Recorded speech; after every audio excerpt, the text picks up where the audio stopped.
Started.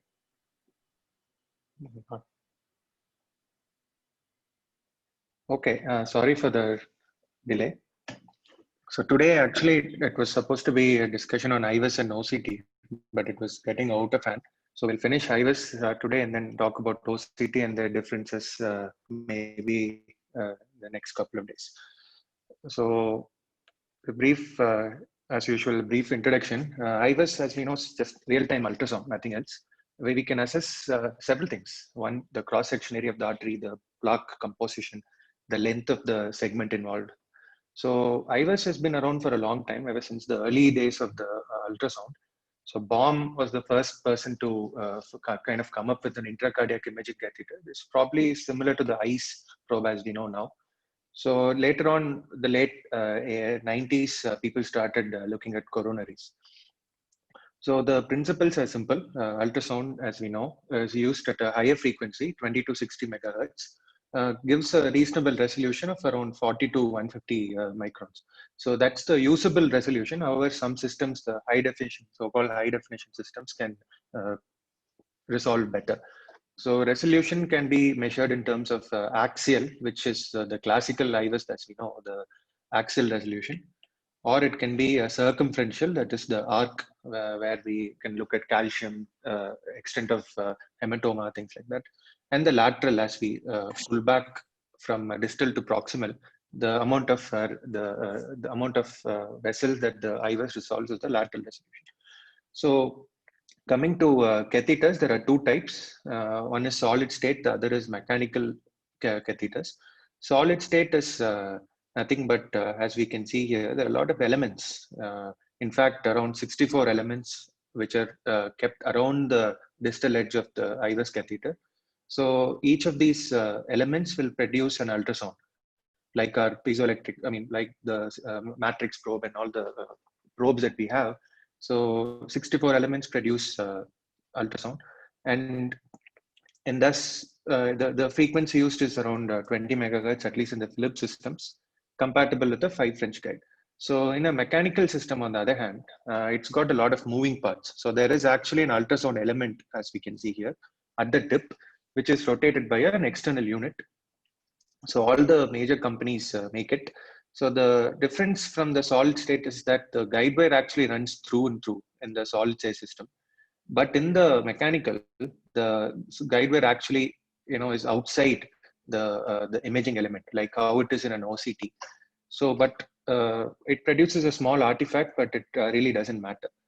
So again, the frequency is a little higher than the solid state. So there is a better image quality overall. And it's because of this higher frequency, it has got an excellent near field resolution. We'll come back to what it is in the later stage. But however, the solid state, just the way it is designed, and the fact that the imaging element is quite close to the tip, and the fact that the wire runs through and through, actually has some advantages. That is, it is better trackable. So as we'll see later in CTO interventions, solid state IVUS catheter is probably better used.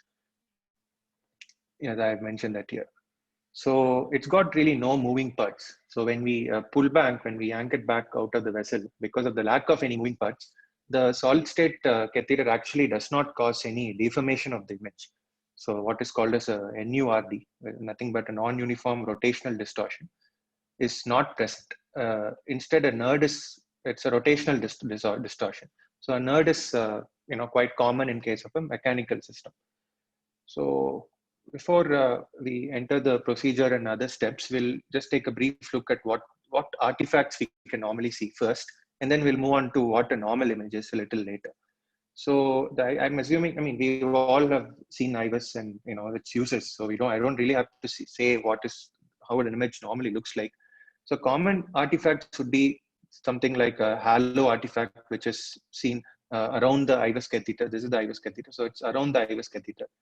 So that is commonly seen in when there is a lot of air bubbles in the system. It's not really flushed. Sometimes the blood is usually, this is the IVUS catheter. This is the intimal layer. So this is the blood. Blood has a very speckled sort of an appearance. When in the far field, we see some amount of speckles. That's probably an RF noise. However, we have to distinguish it from a vein which is running close to the artery, or a hematoma, or a bleed, things like that. But usually, more often than not, it's an RF noise. So when we see images like this, obviously this is the stent, and we can see that this is called as a white cap artifact. So that's because it's some sort of a blooming or a side lobe artifact, because it's a very strongly reflecting surface. This is all.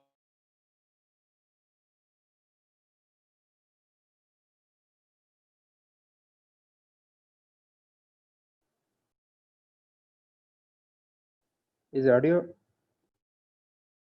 Audio issues. gone?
Anybody's called him? I called him. I called him.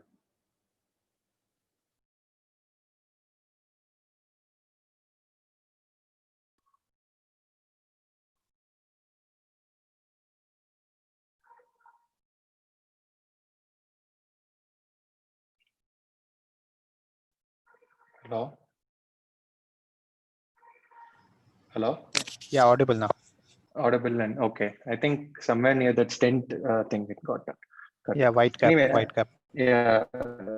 So as I was saying, the stents are very reflective materials which are put inside the vessel. So like how we saw normally seen in ultrasound, metals and all these structures cause a lot of reflectance. So that is seen as a white cap artifact. NERD, as I was saying, it is nothing but a rotational distortion, which is non-uniform, which is a property, and I mean, which is a part and parcel of using a mechanical probe rather than a solid state IVUS catheter. So accordion, as we all know, when anything, a wire or a catheter stretches a vessel out, straightens a vessel out, we tend to get something called as an accordion effect. That is also seen in an IVUS. So I was just saying that when we can imagine this is the IVUS catheter and this is the vessel. So the ultrasound beam sort of diverges out, as we know. So that brings, that makes that because of this, we get a near field which is closer to the catheter and a far field. So based on this, as we go further and further away, the image quality obviously suffers. So whatever is present in the near field is actually quite clear. So coming to procedure, very briefly, we have to anticoagulate, maintain an ACT, etc. Use an intracoronary NTG before. So this is all things that we know. So the thing is, pullback can be manual or can be automatic.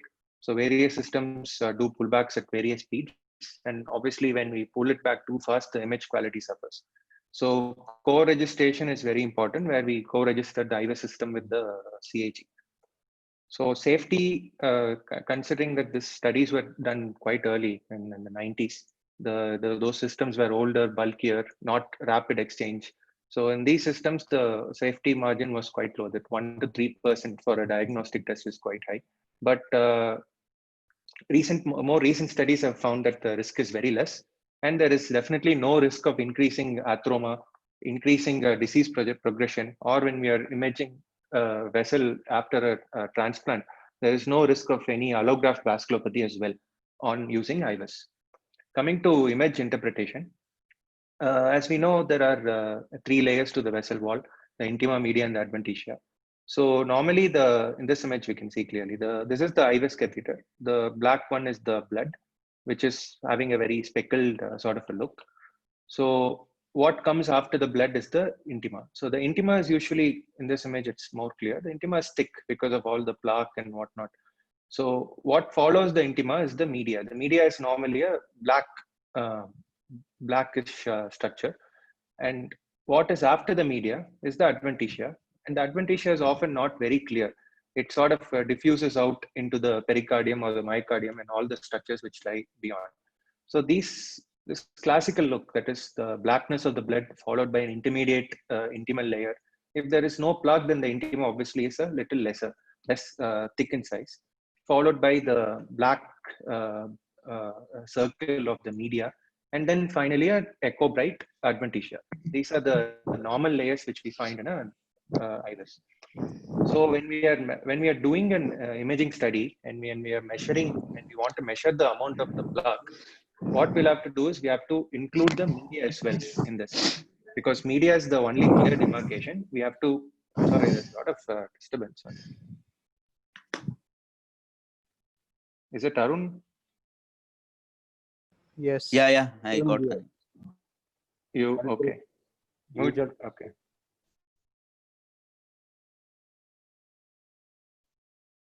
Okay, I think he's muted. Fine. Sorry. Moving on, as I was saying, when we are measuring the CSA, that is the surface area of a plaque, we have to include the media as well. We'll come to that later. So that was a brief about the normal imaging. Then when we are doing an IVUS, we have to also be aware of what is the normal image orientation. So for this orientation, we can take help of a few nearby friendly structures. For example, in this image A, we can see that we are imaging the proximal left main. So there is a clear space beneath it. There is an echo-free space beneath it, which is the transverse sinus.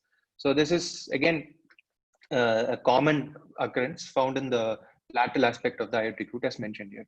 In this image B, the IVUS catheter is the vessel lumen is smaller. We are at a distal level. This is the distal LAD. The LAD distally usually has two accompanying veins that run alongside. So the presence of these veins probably will help us orient better. So the diffuse reflective surface on this side is the pericardium. So when this is the pericardium, what is opposite would be the myocardium. So like this, we can orient ourselves. So this is the RCA with a large RV vein, which is running across. Again, apparently I've never seen this, but this is the classical picture of an RCA IVUS. Likewise, when we are imaging the LCX, we can also see the greater cardiac vein, because those two lie closer in the AV groove, as we know. So coming to this picture, I'm not sure if it is clear, but as we can see, imagine this is the left main. This is the IVUS catheter, which is going inside. So this is the left main, again seeing en face, and this is the distal aspect of it. So when the IVUS catheter enters the left main like this, and when we are just sitting on the back of it and following it inside, the upper portion would be nothing but the pericardium. As we can imagine, the epicardial location is the pericardial reflections come above. So they say that the diagonal and the LCX vessels sort of take off at a 90-degree angle to the pericardium, whereas the septals take off at a 180-degree, totally opposite to the pericardium. So that way we can, again, like I said, we can reorient ourselves. And when we are doing things like pullback, if we can sort of come to a conclusion that this is the diagonal, that is the septal, things like that. So there are two orientations of an IVUS. One is the long axis, as we know, the pullback classical thing. This is useful for a stent implantation guidance. The other one is a cross-sectional picture. This is nothing but for basic assessment of the plaque for CTOs, guideway manipulations, etc. We'll see how it is done a little later. So we'll move on to the meat of it, which is the uses of IVUS. So we'll discuss it in several parts, but I think we have a lot of information all over the place. So I have not organized it well, so I'll apologize for that upfront. So we'll first talk about the IVUS measurements. So the IVUS measurements, like I was saying, it measures the diameter of the vessel, and with that we can also measure the cross-sectional area of the lesion. So the lumen and the lesion are the two main things that we measure here. So the measurements are normally done leading edge to leading edge, as is the case in any ultrasound system, because that apparently improves the accuracy. And when we are measuring, we have to measure at the lesion level as well as the distal and the proximal reference segments. So like I said, leading edge to leading edge is normally used. And in case of an IVUS, they say that the external elastic media is very clearly seen. So any vessel measurements should be done from the external elastic membrane level to the EM to EM, basically. So when we are measuring the lumen, that is the blood containing lumen, we have to measure at the intima blood interface. So this is the IVUS catheter. This is the intima. So this would give the intima, the lumen measurement. The next is the plaque surface area. As I was saying, we have to first measure the lumen, which is clear. Then we have to measure the EM. So this is the EM. We have to measure the EM. So the difference between the two, difference between the lumen and the difference between the EM together will give us the plaque CSA. So what is the plaque burden? Plaque burden is nothing but the plaque CSA, which we've measured over here, divided by the EM CSA. It's just descriptive numbers, really. Coming to neointimal hyperplasia, in case someone has already been stented. So in this case, we measure the lumen cross-sectional area, which has already been described. And after that, we measure the stented CSA. Stented CSA is nothing but similar to the EM, but here you just imagine that there are stents here. So the difference between the two, as we can understand, gives us the neointimal hyperplasia. Moving on to an important index, something called as the remodeling index. So here we do the same thing, the EM measurement, we do it at the level of the lesion. And then we pull back into the reference segment, which is proximal. And then we again repeat the measurement. The EM cross-section area is measured both at the lesion level and a little bit ahead at the reference level. So these two are subtracted. And if it is more than 1.05, it means that there is a positive vessel remodeling. If it is less than 0.95, it means there is a negative vessel remodeling. So any measurement in between would be an intermediate remodeling.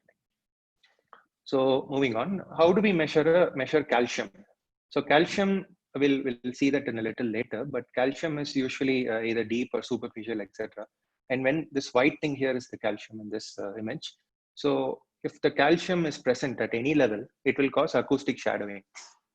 So we can actually measure the arc using an inbuilt protractor, which is built into the software.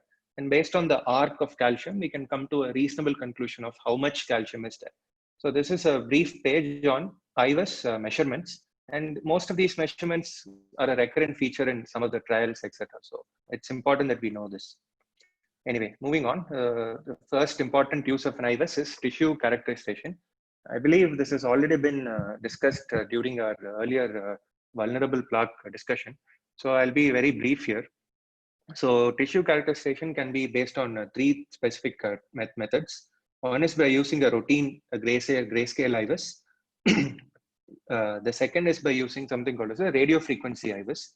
We'll come to that. Third is by using something called as a NIRS, which is co-registered with the IVUS. So using these three methods, we can do tissue characterization.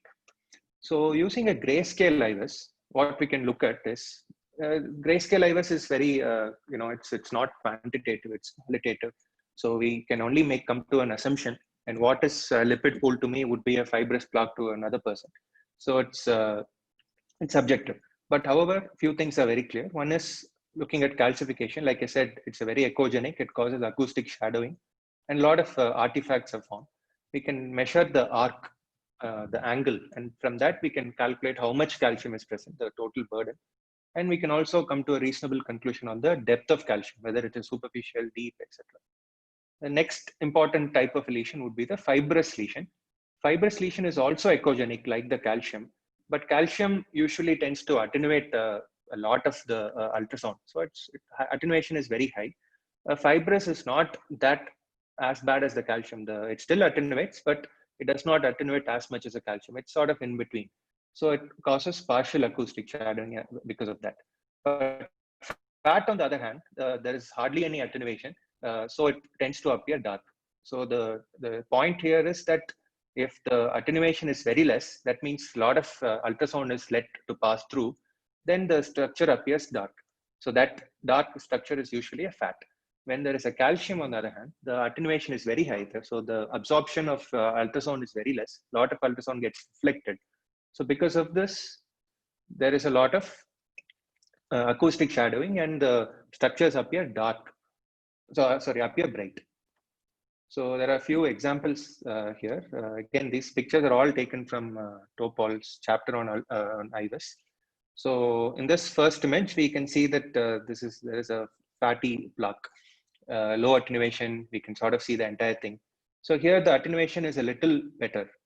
We can still see the distal structures, but we can still make out that there is a very clear cut. So this is a fibrous plaque. So coming to calcium, like I said, calcium, it's very bright. It causes a lot of acoustic shadowing distal to the calcium.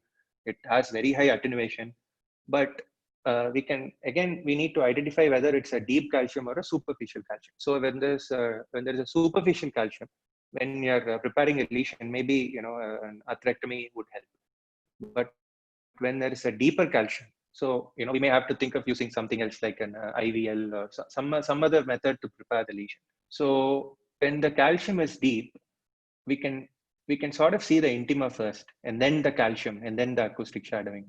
But when it is superficial, we hardly see the intima. So we only see the calcium, and everything else beyond that is not visualized.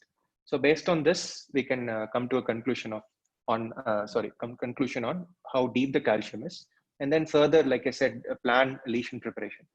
So calcium can be circumferential, classically called as napkin ring. Example of fibrous lipid plaque, etc. This is a rupture. We can see the rupture, and then a lot of fatty lipids beneath it. So likewise, we can come to a conclusion. So Varun, that figure C is this one. What? Figure C is there, no? In this, that is this one.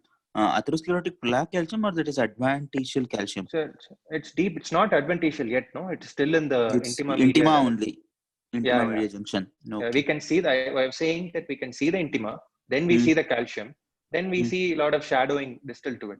So, media and adventition not able to see. Yeah. So it's a little deeper. So compared to this, which is superficial. So lesion preparation methods would be different between the two. That's what I wanted to convey. Okay. Anyway, moving on to the next method. So that was about grayscale IVUS and tissue characterization on grayscale IVUS. Next is how to detect vulnerable plaque. This was discussed already by Gautam. So I won't be delving too deep into it, but briefly, there are two methods. One is the radiofrequency IVUS or the virtual histology IVUS. The second one is the NIRS. So TCFA, as we know, is a plaque, thin crab fibroatheroma. The thickness is less than 65, but this 65 is quite less than the IVUS resolution. So with an IVUS, unlike with an OCT, it is difficult for us to identify what a TCFA is. So people have come up with other methods. So the other method is nothing but the virtual histology TCFA. So we'll see how that is done. Before we see it, so the method is nothing but it is a software-based analysis. The radio frequency waves are sent out from the IVUS probe. They enter various tissues, and then they get reflected back. So this backscatter is then analyzed, and this is compared to large data sets which have been taken from normal people, from people with various plaques, etc., even from animals. So these data sets are compared, and with that we can sort of come to a conclusion. So various manufacturers have various types of RF IVUS. But what has been tested very well is the VH IVUS, which is made by Philips.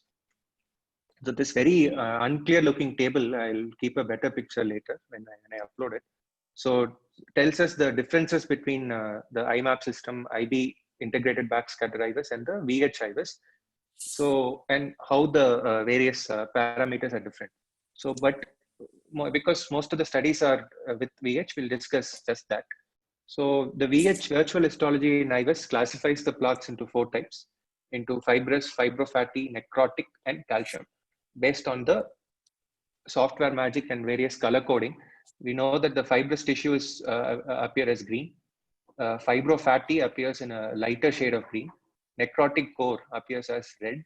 Dense calcium classically will have a white look. So based on this, we can come to a conclusion on whether the plaque is a thick capped or a thin capped or a vulnerable plaque. And as such, we know we've already discussed the various treatment and other modalities.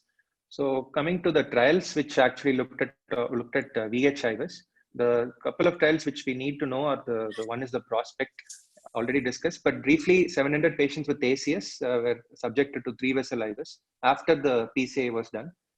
So here they found out that the non-culprit lesions that actually had the non-fibrothroma phenotype were associated with the lower risk of future events when compared to lesions with the TCFA phenotype.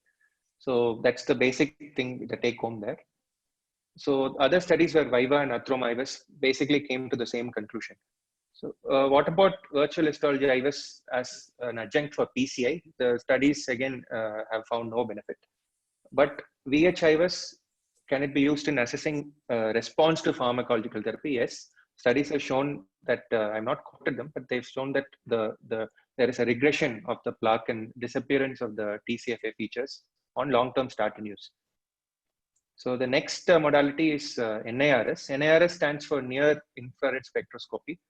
So that is in association with IVUS. There are a lot of newer catheters which have come out. So the basic principle is simple. As the principles of spectroscopy basically. So light, as you shine through a tissue, so some of the light gets absorbed, some of the light gets reflected, some gets transmitted. So this reflected light is then analyzed. And this analysis of reflected light is called a spectroscopy. We use this for molecular analysis. Even people use it for detection of planets. So based on this analysis, the software, then again, the algorithms create a color-coded image. This image is called as the chemogram. And this chemogram is then compared to large-scale data sets. And together, it gives you an idea of what kind of a plaque or what kind of a content the plaque has. So we'll see how it is done. So the Makato, again, like is the system which uses both the IVUS and the NIRS together. So similar, 3.2 French, rapid exchange, etc., etc. So what the NIRS basically calculates is something called as a LCBI. LCBI stands for Lipid Core Burden Index, pretty self-explanatory, that the total amount of lipid in the plaque is then calculated, and this tells you whether the plaque is vulnerable or not. So a lot of, again, studies with the NIRS actually use something called as the max LCBI at 4 mm. This is nothing but the usual LCBI is calculated for 2 mm slices. 1 second. I think Srinivas. Anyway, the normal NIRS calculates LCBI for a 2 mm slice. So when this is extrapolated to a 4 mm, this gives you a value called as the max LCBI at 4 mm. This descriptive parameter is what is used in most of the studies. So they've calculated that if in a patient with a STEMI, these guys have plaques which have more lipid than stable IHT, as we all know. If the max LCBI is actually more than 400, this value predicts that the plaque is a vulnerable plaque. We'll see how the NIRS works. And I mean, I don't understand it very clearly, but I think this is what it is. So this is the example here. This image is how an NIRS compared to NIRS plus IVUS works. As we can see, this is the IVUS catheter, and this is the lumen, the blood inside speckled appearance. And this would be the media and the plaque. So here, this is the simple usual IVUS image. And on top of it, we see that there is a halo, which is created, which is a halo created outside of the IVUS image. So here we see two colors, one in red and another in yellow. So as the colors move from red to yellow, that means that there is more lipid content in the plaque. So here we see that this part is yellow. So this arc, which this yellow halo subtends, actually, we can see here clearly that there is calcium, there is a lot of acoustic shadowing behind it, probably some fibrosis here. So this arc, which is subtended under this angle, is probably containing a really vulnerable plaque because the yellow is more lipid. So here in this image, again, we can see that this part is probably the one with the plaque. Here we don't see yellow at all. We only see red. So it's probably okay. There is not much of a vulnerability going on. So with this easy sort of an IVUS plus NIRS co-registration, we can come to a conclusion on how bad the plaque is. And in this descriptive example, based on the color of the yellow, that is how bad it is, pixel counting, things like that, they've come to a max LCBA of 532, which, like I said, is more than 400, which says that this is a vulnerable plaque. I think in this descriptive example, again taken from Gopal, this was a lesion which was earlier FFR was done, FFR was normal. So this lesion was nothing was done. And then 5 months later, the same patient presents with an ACS. And then they've done an NIRS and found that the plaque is actually a vulnerable plaque. Anyway, I think with OCT, a lot of things have changed, but still. So what are the studies? There's one trial which has been published, which is the ELO trial. They did an IVUS NIRS. They looked at the impact of statins on the plaque. So the total LCBI actually came down at 7 weeks of high intensity statin.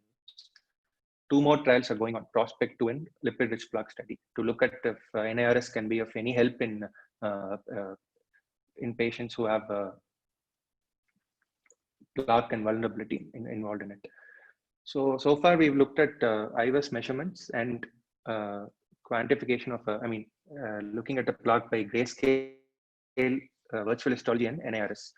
I hope that much was clear. We'll now move on to diagnostic applications of IVUS. So here, the first and important thing is to look at an abnormal lesion morphology. So things like dissection can easily be picked up.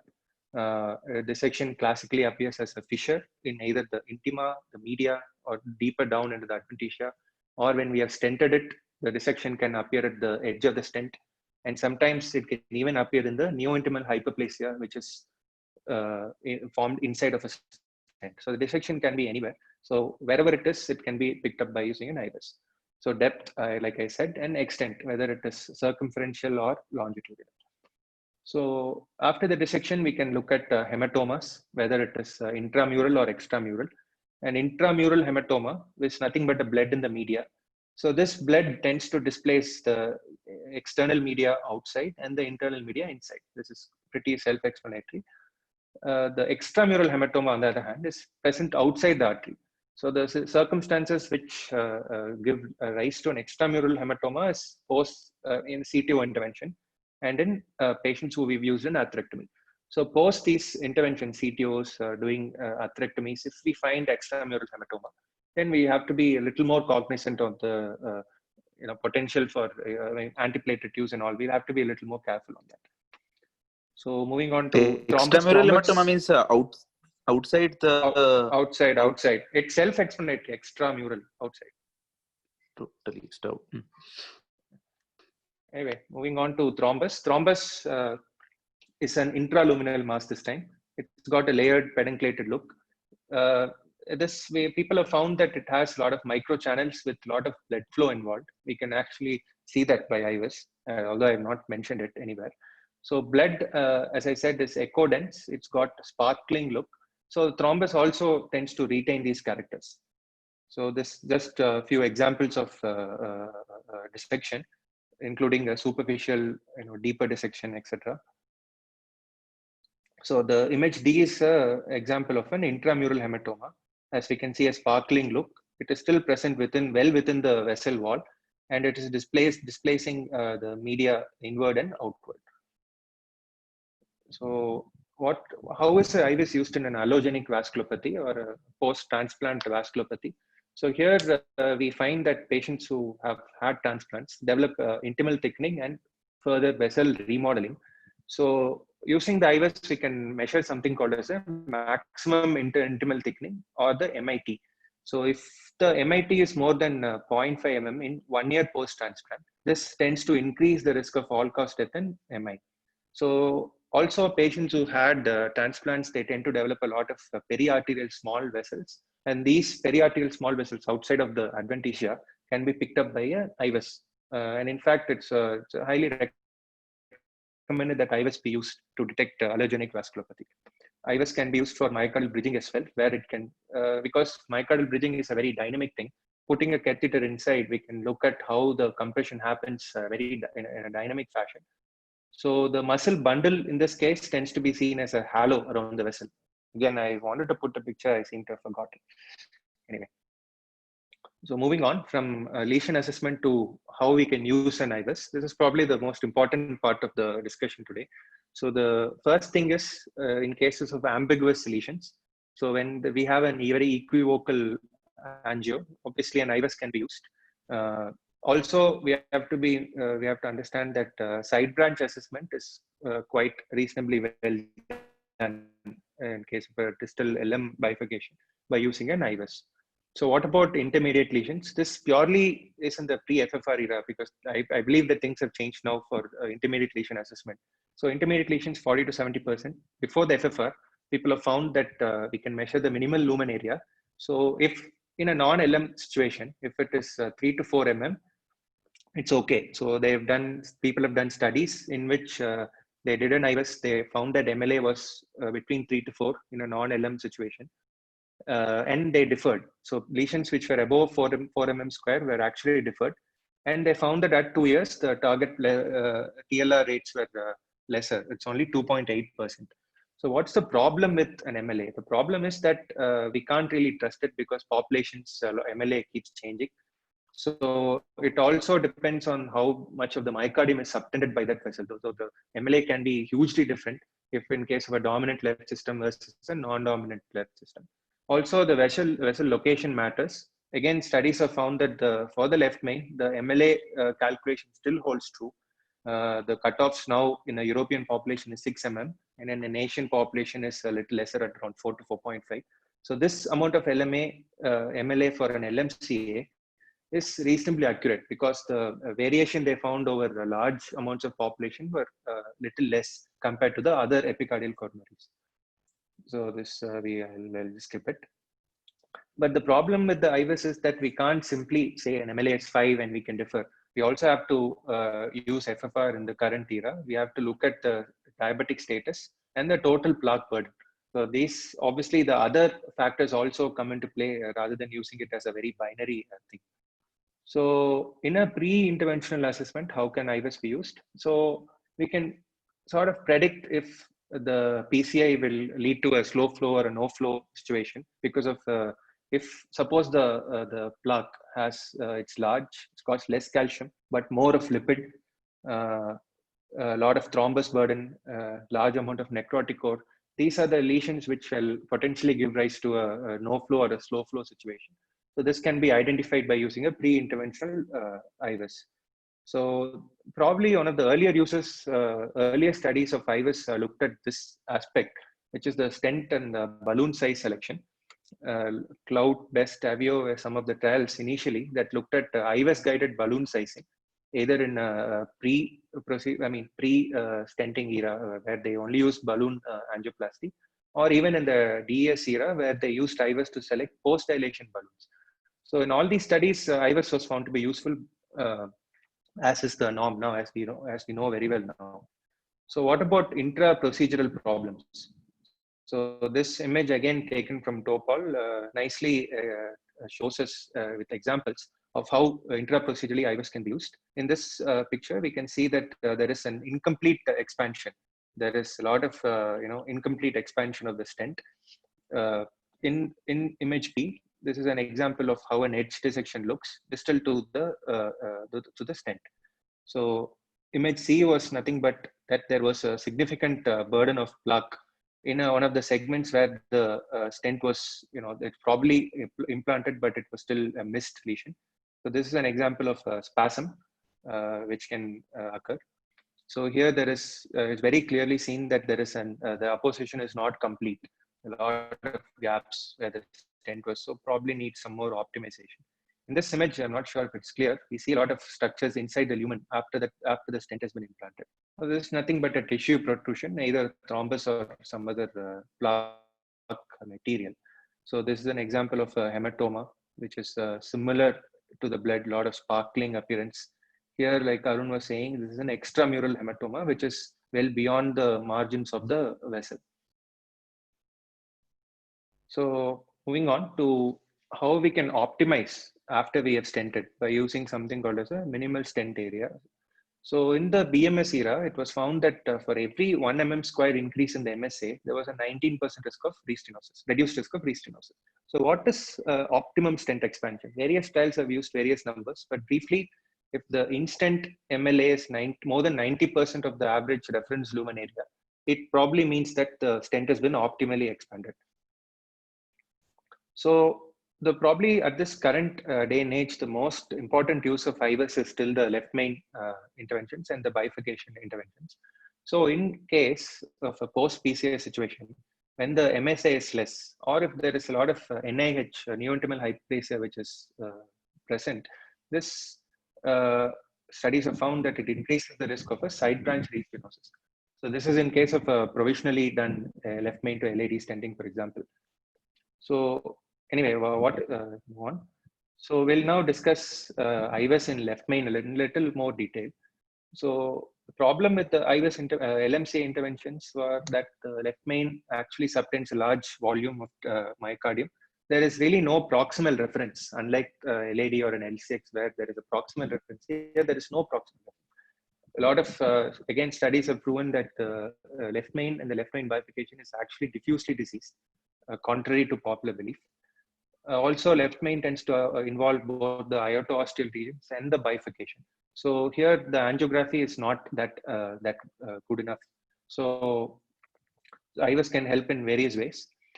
Like I said, the lumen plaque characterization, location of the ostium.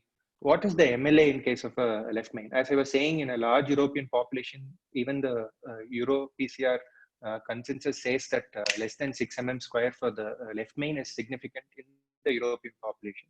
So this has been validated in that Spanish LITRO study.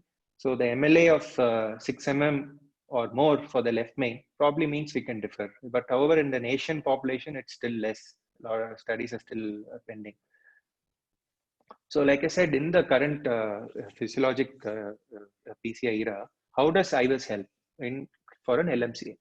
So let's say this was already discussed earlier, but just to jog our memory, if the left main is also associated with an L6 or an LAD lesion downstream. So now because of the presence of a distal lesion, it becomes difficult to assess the proximal LMCA significance by using an FFR. So in this case, we can do FFRs for the distal lesions, but for the LM, we can simply do a IVUS. And if the left main dimension is more than 6 or more than 5, what about whereabouts in an Indian population, we can probably defer it and say that the left main is not that significant, and we can just go and address the distal lesion. This is calcium, stent sizing, and all already been discussed. So post stent optimization in left main, what are the cutoffs? This is from, as we all know, it's from Kang's study. So here the left main of 8 mm², the LAD of 6, LCX of 5, and the IVUS measurement at the polygon of confluence, which is the bifurcation of 7. So anything less than these numbers in these locations probably means that the PCI is not optimum and it needs a further optimization. So this is that MSA cutoffs from Kang's study, which is widely quoted. I mean, we all know this number. I'll just skip it. Move on. So IVUS use in Excel was about 72%, 77%, and in Nobel trial it was about 72%. There was a recently published sub-study from the Nobel where they just took these population for whom IVUS was done. They found that if they had used IVUS, the left main TLR rates were significantly low, 5.1 and 11.6% in this Nobel subgroup. So we'll come back to the guidelines later. So the evidence again, we know that there is enough evidence. A lot of guidelines have suggested it. So this was a Euro-PCR consensus document, which we should probably know a few points here. That the IVUS is recommended for LMC interventions. Cutoff, as I had mentioned, is 6 mm². So as a part of procedure planning, how can IVUS be used? So first, we can sort of come to a conclusion of if the side branch will be at risk of compromise. This is after provisionally stenting the main vessel and the LMCA. by something called as an eyebrow sign. Again, I have not put pictures. It's on Google. You can all look at it. It's quite interesting. The second one is stent length, as we know. People have found that the coronary vessels sort of displaces by a good 5 millimeters during the cardiac motion. So when we are trying to either nail the LAD ostium or just plant the stent somewhere at the distal left main to LAD, the chances of geographical miss is quite high, purely because of the way the cardiac motion is. So stent length, if we probably exceed it by a little more, we can probably end up covering it despite the motion. So this stent length assessment can be adequately done by using an iris. Stent diameters is, again, like I said, and to find out what the size of a pot balloon, the iris can be used. So that was the EuroPCR consensus document, just a selection of sentences when it applied to iris. So the next important thing is, how can an iris be used in a CTO? This again has been described earlier, but I've just put it in this so that it completes it.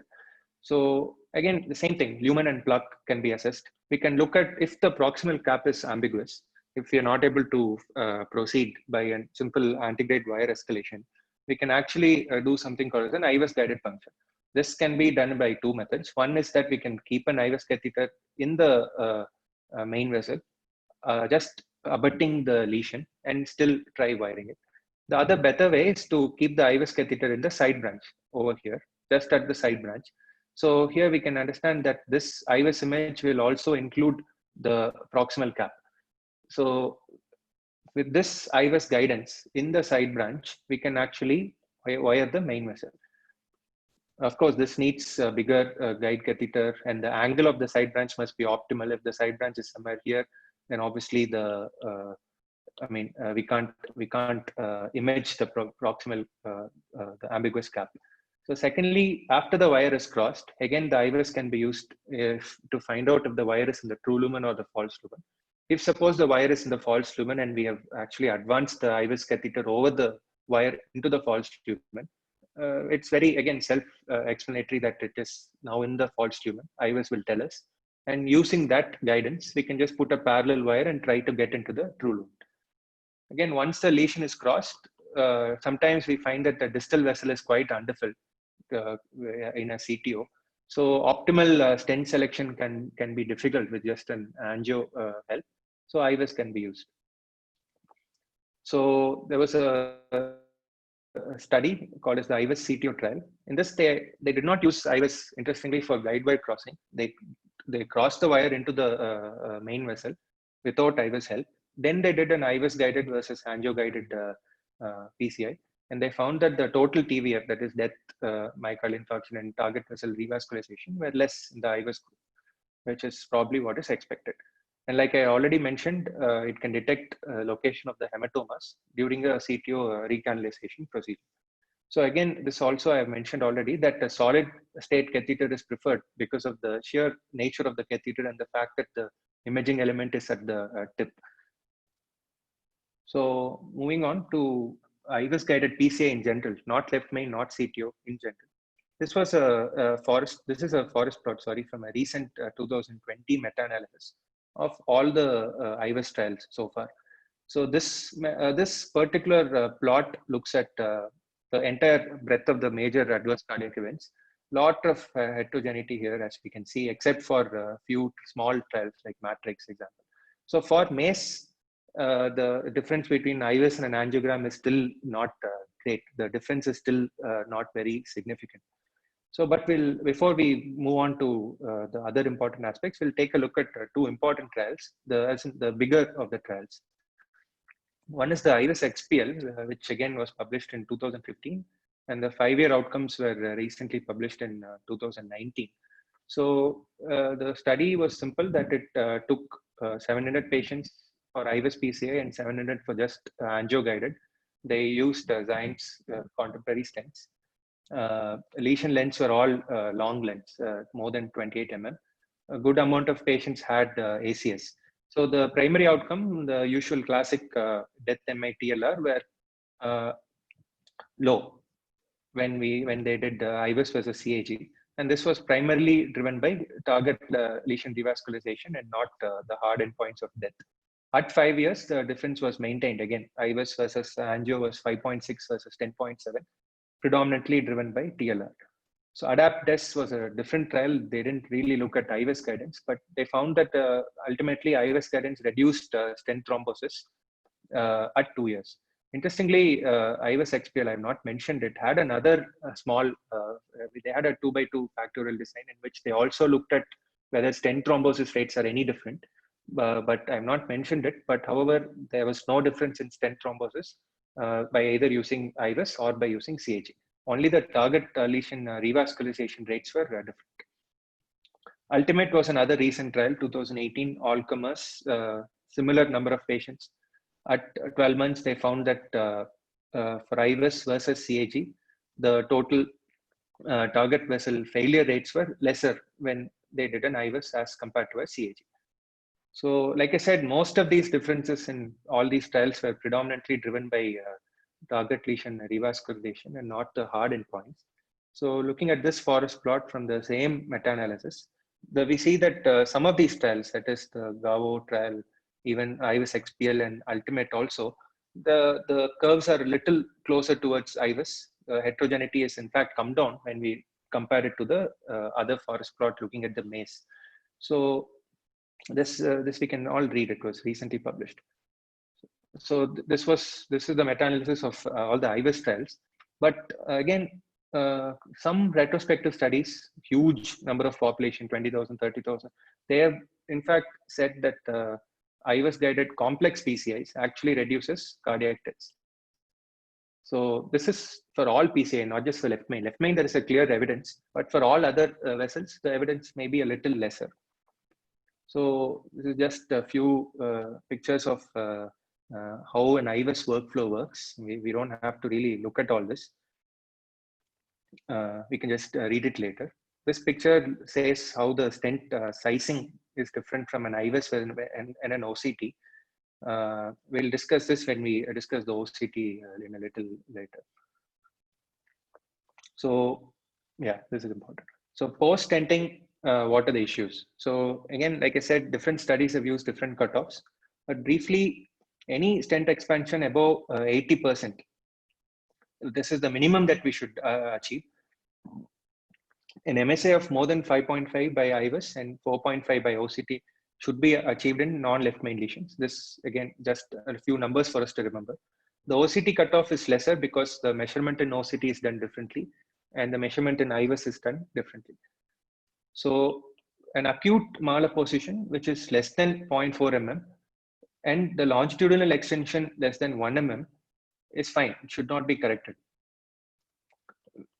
And we'll see what the late acquired malapposition is in a little later. So these are some of the few points that we should be cognizant about.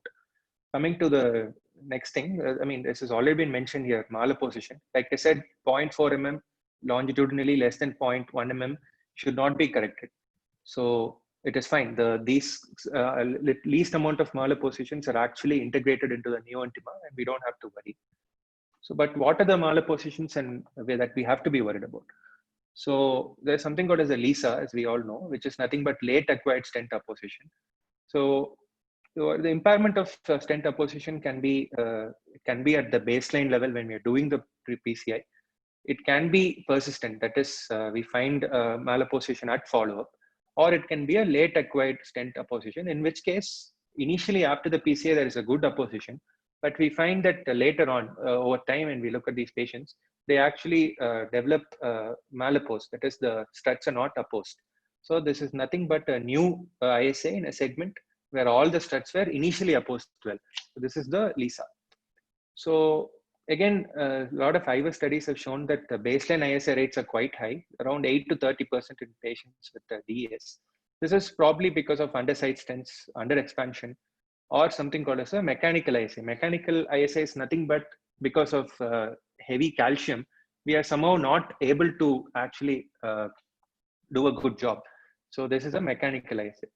So these are at baseline, this is baseline ISA. What about LISA? LISA is found more in the DES than the BMS.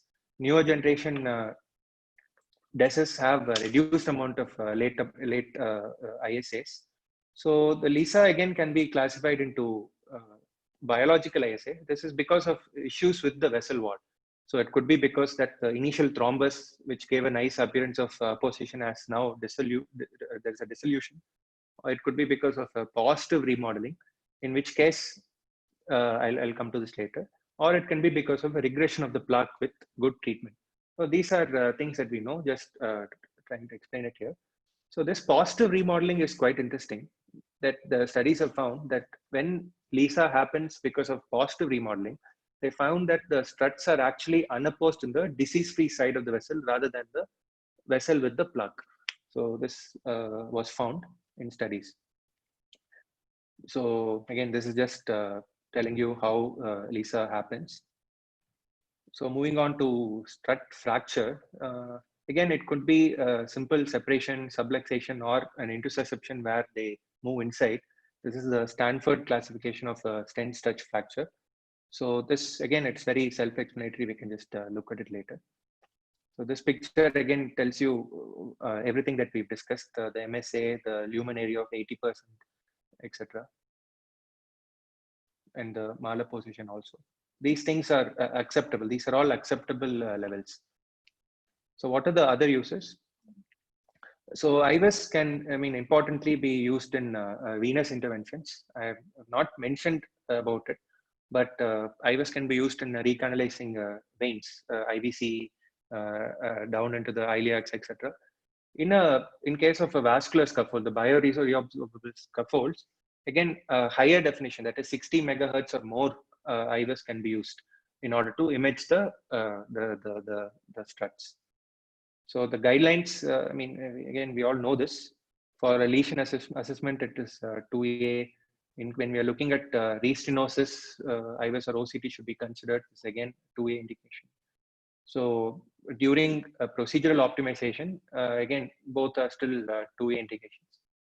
So both to optimize in left main or just to initially guide a stent implantation. In case of left main, both are still 2A indications. That brings an end to it. We'll discuss OCT and comparison of OCT and IVUS later, maybe in a couple of days.